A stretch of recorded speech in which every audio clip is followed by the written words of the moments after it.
Alors maintenant, les musulmans. Bon, alors là, les musulmans, je ne sais pas dans quel... les Français musulmans, je ne sais pas dans quel état vous êtes. Mais force est de constater qu'on est tous responsables. Donc là, vous devez aussi vous sentir responsable de ce qui se passe. En tout cas, j'espère pour vous. Donc première chose, maintenant qu'on sait que ce sont des musulmans, il devrait y avoir, vous devriez être des centaines de milliers à manifester. Là, tout de suite, maintenant. Alors on verra bien ce qui se passe. Déjà en solidarité avec ces journalistes qui ont pourtant caricaturé votre prophète, vous voyez. Mais c'est la France. Vous êtes en France, là. Vous n'êtes pas en terre d'islam, en tout cas pas encore. Et il y en a un certain nombre qui ne veulent pas que ça devienne une terre d'islam. Donc, si vous avez un minimum, comment je vais dire ça, si vous avez un minimum de patriotisme, tiens, déjà, pour commencer, vous devez sortir maintenant et manifester par milliers, centaines de milliers, voire millions. Ça doit être une manifestation absolument nationale. Et même, théoriquement, ça devrait être international, les musulmans du monde entier, mais enfin, justement, c'est là où j'y viens, c'est que depuis des années que vous êtes dans ce pays, à chaque fois que vous en avez l'occasion, vous traitez la France d'islamophobe. Vous traitez les Français de racistes, de fascistes, de nazis, de tout ce que vous voulez. Là, c'est facile, et puis encouragé par les marxistes, évidemment, parce qu'ils vous encouragent, ils vous invitent dans les médias pour ça et tout. Bon. Alors, le résultat, c'est que vous ne vous faites pas apprécier. Alors, je suis désolé de vous le dire, mais on ne voit pas comment, nous, on pourrait être islamophobe alors qu'on en accueille des millions des musulmans. C'est incompatible. En plus, on ne nous a même pas demandé notre avis, donc on aurait toute légitimité pour nous révolter. Est-ce que vous avez vu, vous, des révoltes en banlieue, etc. Non. Les révoltes en banlieue, elles viennent des immigrés. Hein, des musulmans, la plupart du temps. Bon. Alors, ça ne sert à rien de nous raconter des cracks. Donc, soit, évidemment, vous prenez vos responsabilités, c'est-à-dire vous commencez par manifester, vous continuez en condamnant ce genre d'actes. Et troisième chose, il faut que vous demandiez à vos autorités musulmanes un Sanhédrin de l'islam. Voilà, comme Napoléon a fait avec les Juifs en 1808, il a dit il ne peut pas y avoir deux lois parallèles en France, la loi juive et la loi française. Donc on réunit 71 personnes, 42 rabbins je crois, et le reste de civils, tous juifs.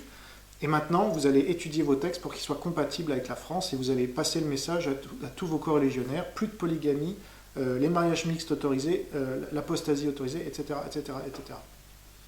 Donc ça, dans l'islam, ça n'existe pas. Donc si la France vous intéresse, si vous connaissez un peu son histoire, c'est-à-dire qu'elle est chrétienne depuis 1500 ans, depuis quasiment ses débuts, et donc si vous voulez rester dans ce pays, moi c'est dans votre intérêt, c'est pas moi qui vais vous virer, mais enfin c'est dans votre intérêt, il faut montrer de la bonne foi, il faut montrer que vous êtes prêt à conformer l'islam à la France. Parce que sinon, c'est la France, vous envoyez le message que c'est la France qui doit se conformer à l'islam. Quel est le message que ces terroristes nous envoient? On n'a pas le droit de caricaturer le prophète, sinon... Ok? Alors, vous êtes d'accord avec ça? Qui ne dit mot consent? Vous êtes au courant de cette histoire. Voilà, donc vous êtes responsable de l'image de l'islam en France. C'est pas moi qui en suis responsable. C'est pas les islamophobes qui en sont responsables, c'est vous. Bon. Si vous ne faites rien pour que l'islam soit compatible, devienne compatible, j'en sais rien si c'est possible, mais au moins que vous l'essayiez et que vous le demandiez à vos chefs spirituels ou politiques, ou je ne sais pas comment vous les appelez, vos intellectuels, si aucun intellectuel aujourd'hui musulman ne parle de ce Sanhédrin de l'islam. Pourtant, c'est une religion qui compte 5 millions ou plus de personnes en France et qui n'est pas compatible avec les lois françaises. En 97, Chevènement et Jospin et Chirac, enfin toute la clique gauchiste, avaient tenté un mini Sanhédrin sur l'aspect de... ça m'échappe. Sur l'aspect de l'apostasie. Parce que figurez-vous que dans votre religion, c'est génial, l'apostasie, c'est la peine de mort. Vous êtes au courant de ça? Il faudrait un peu vous renseigner sur votre propre religion, c'est pas à moi de vous apprendre. Donc ça, si vous trouvez ça normal, bah nous non. Nous, on a acquis la liberté de conscience. Nous, quand je dis nous, c'est les non-musulmans, puisque on n'est pas né dans cette religion, et donc on n'en subit pas les conséquences, parce que j'ai bien conscience que vous non plus, vous n'avez pas choisi de naître musulman. Comme moi, j'ai pas choisi de naître non-musulman. Maintenant, on juge les gens sur ce qu'ils font, et pas sur ce qu'ils sont. Donc faites cette demande, parce que je vous garantis que si vous ne la faites pas, ça ira de pire en pire, et pour vous, pas pour moi. Voilà, je ne peux rien. C'est un conseil que je vous donne. On a chacun des responsabilités. Donc montrez que vous voulez vous intégrer dans ce pays, et non pas que vous voulez intégrer ce pays à votre religion. Okay, c'est comme ça, vous êtes en France, vous n'êtes pas en terre d'islam. Et si vous voulez islamiser la France pour qu'elle devienne une terre d'islam, c'est le message que vous passez aujourd'hui par votre silence. Et donc, il ne faudra pas vous étonner si la résistance contre votre présence ici est de plus en plus forte. Voilà. Bon, donc ça c'est pour les musulmans. Ensuite, les juifs. Évidemment, les juifs, ça fait... Là, je parle des représentants de la communauté juive. Depuis 40 ans, vous nous bassinez avec votre Shoah. Évidemment qu'elle a eu lieu, la Shoah, évidemment que c'est un drame. Mais derrière, les musulmans notamment, vous les avez montés en sauce. Là. Ils demandent à chaque fois leur Shoah, avec la Palestine, avec tout ça. Donc il ne faut pas vous étonner. Et puis, il ne fallait pas critiquer l'islam ni les musulmans parce que c'était raciste, n'est-ce pas? N'est-ce pas, M. Finkielkraut, maintenant, qui change d'avis? N'est-ce pas, M. BHL, maintenant, qui change d'avis et qui dit si, on a le droit de critiquer l'islam, il soutient Houellebecq maintenant. Bah ouais, maintenant que le mal est fait, les gens, ils sont là maintenant. Donc comment on fait? C'est vous qui allez nous l'expliquer peut-être, vous qui passez dans les médias tant et plus. Bon. Le CRIF, pareil. Vous faites des alliances avec votre ennemi en plus, je ne sais pas si vous êtes au courant, mais enfin, les juifs en islam, c'est pas terrible.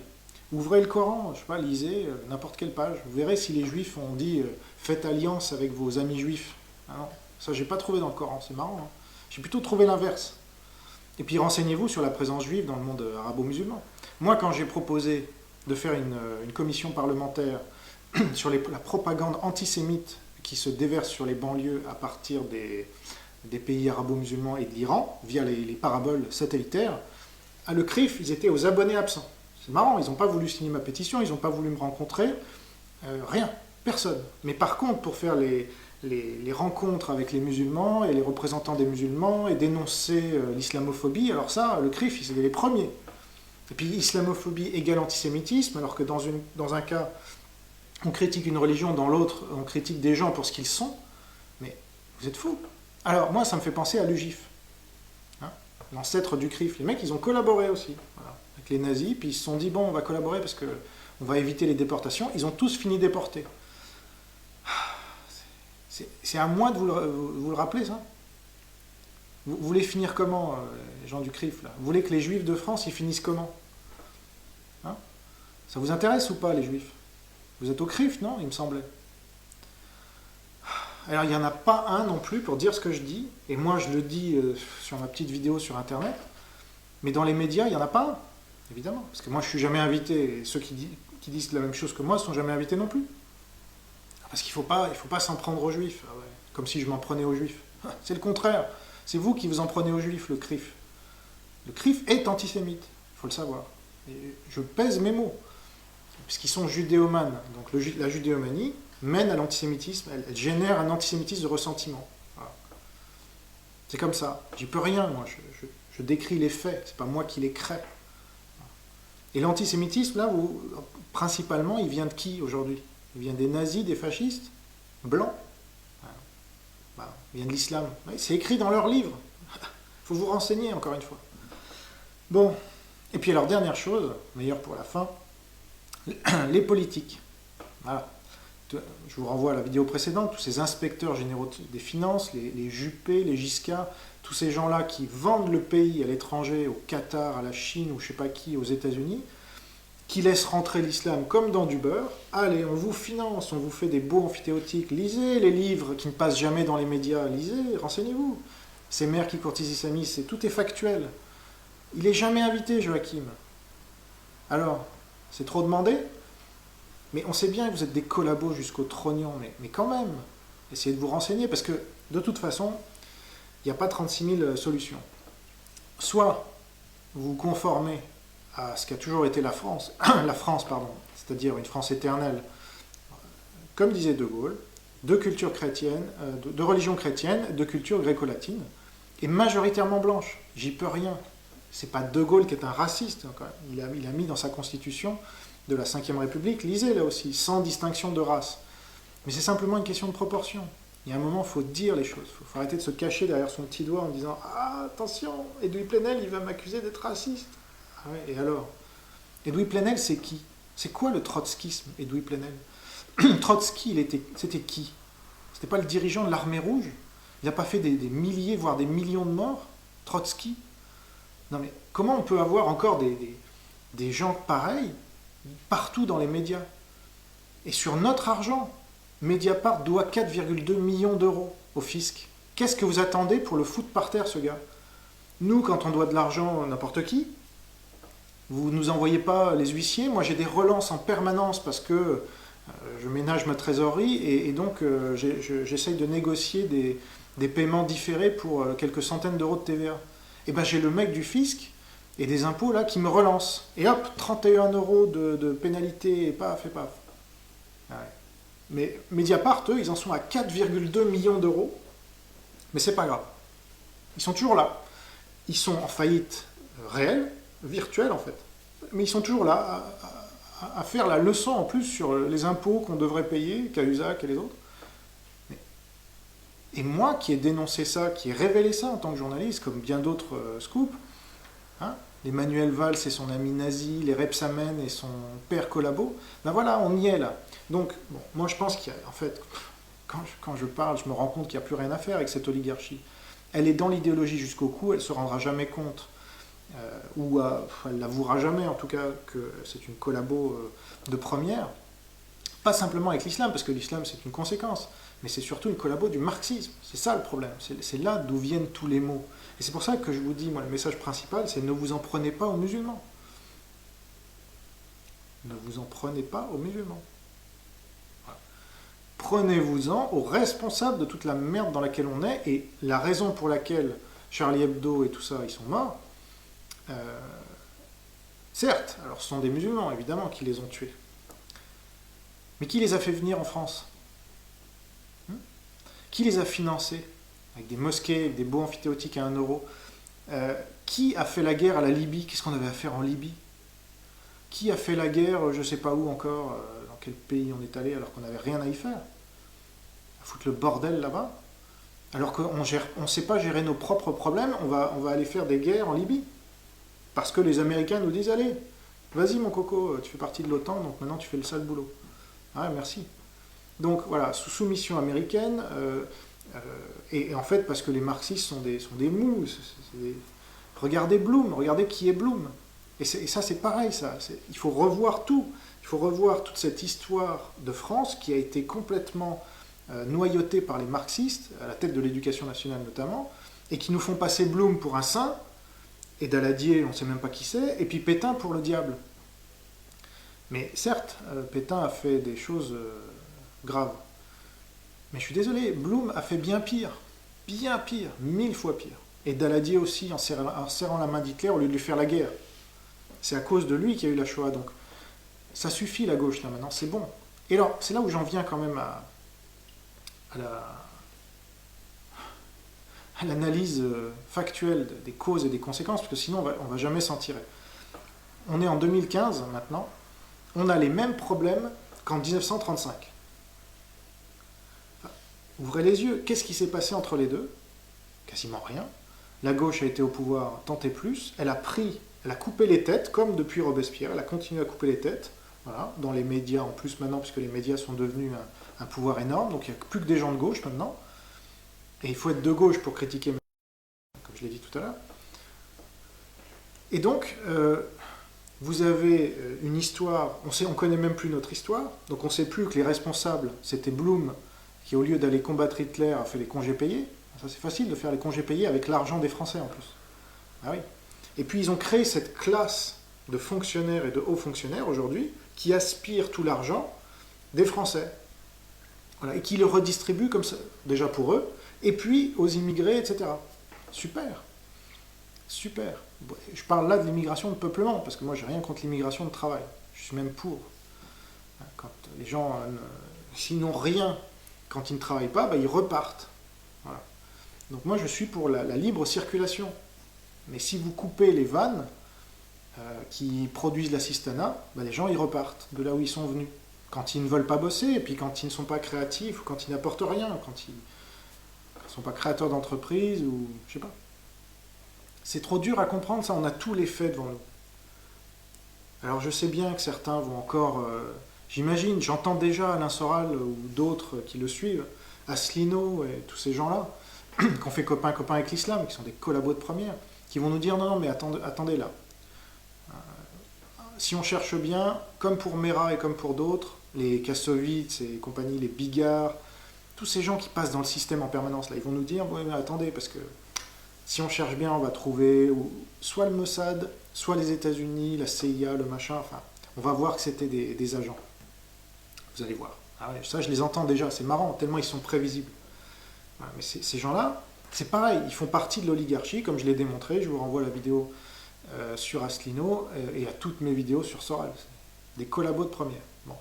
Donc maintenant, voilà, on est face à la réalité. 17 morts, non, pardon, 12 morts pour l'instant, puis des dizaines de blessés, donc il y aura peut-être des morts, puis pas n'importe quelle mort, des symboles. Cabu, je veux dire, bon, c'est celui qui a bercé notre enfance, du Club Dorothée, là il y a Framboisier qui est mort aussi, enfin pas de cause naturelle. Cabu, il n'est pas mort de cause naturelle. Hein. Et lui, il a bercé notre enfance, enfin mon enfance en tout cas, et puis c'est un symbole de la caricature en France, qu'on l'aime ou qu'on l'aime pas. Bon, il était de gauche, ok, mais faut pas non plus être sectaire à ce point-là. Donc c'est quelqu'un qui avait une plume plantue. Il doit être dans ses petits souliers là en ce moment, parce que lui, il y va sur l'islam aussi, à la tête du monde. Ouais, mais Plantu, tu as bossé pour un canard qui a systématiquement diabolisé ceux qui osaient critiquer l'islam. Et toi, il te gardait parce que par ailleurs, voilà, tu es un historique. Et puis parce que tu es de gauche, et puis c'est ta droite, critiquer l'islam toi aussi parce que tu es de gauche. Bah, tu vois, le résultat maintenant, à soutenir la gauche déjà, puis à soutenir des canards de gauche comme Le Monde. Ah, Le Monde. Ah, Le Monde. Donc voilà, Le Monde, organe de référence depuis la libération, tenu par un ancien vichiste, mais c'est pas grave. Et oui, j'y peux rien. Donc voilà, ce sont ces gens-là qui nous font la leçon de morale avec Mitterrand et avec tout. Mais arrêtez les gars, ça ne marche plus. Ça ne marche plus. Vous n'avez plus la main. Vous avez perdu la main. Donc nous, on va la reprendre. Alors nous, c'est qui? Ben, c'est les vrais patriotes. Voilà. Ceux qui ont désigné le marxisme comme une cause fondamentale de tout ce qui se passe dans ce pays de mal depuis, allez, 200 ans au pire, 40 ans si on veut être gentil. Donc Zemmour, désolé, lui, il n'a pas désigné le marxisme comme cause. Lui, il veut plus de marxisme. C'est le poison, ben, il demande plus de poison encore pour la France. C'est sûr que là, le suicide français, on y va direct. Hein. Puis lui, il veut la guerre civile aussi. Voilà. Il cible les musulmans. Voilà. Il est fou. Donc c'est pas un patriote. Moi, quelqu'un qui veut la guerre civile pour mon pays, c'est pas un patriote. Voilà. Et puis, donc, voilà, on est des dizaines d'intellectuels. Vous les trouvez principalement sur la liste des 300 auteurs censurés que j'ai faite. Je vous y renvoie. Enfin, j'y peux rien, là encore.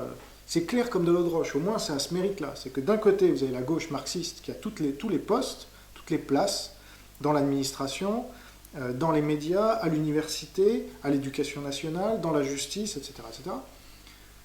Et puis il y a les autres qui, soit n'osent pas dire qu'ils sont de droite ou qu'ils ne sont pas complètement de gauche,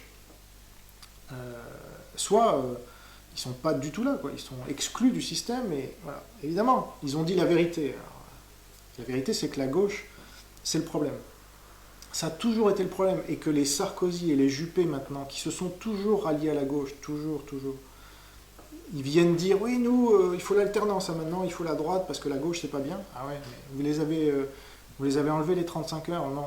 Vous les avez enlevés la retraite par répartition, un système de Ponzi à la Madoff. Alors, moi, je vais avoir une retraite, moi, et tous les gens de ma génération, et mon fils, et tous ces gens-là, on va avoir une retraite? Ben non. Ouais. Merci qui? Parce que tous ces fonctionnaires-là, qui ont des retraites depuis 10, 20, 30 ans, et puis qui continueront peut-être à en avoir, je ne sais pas.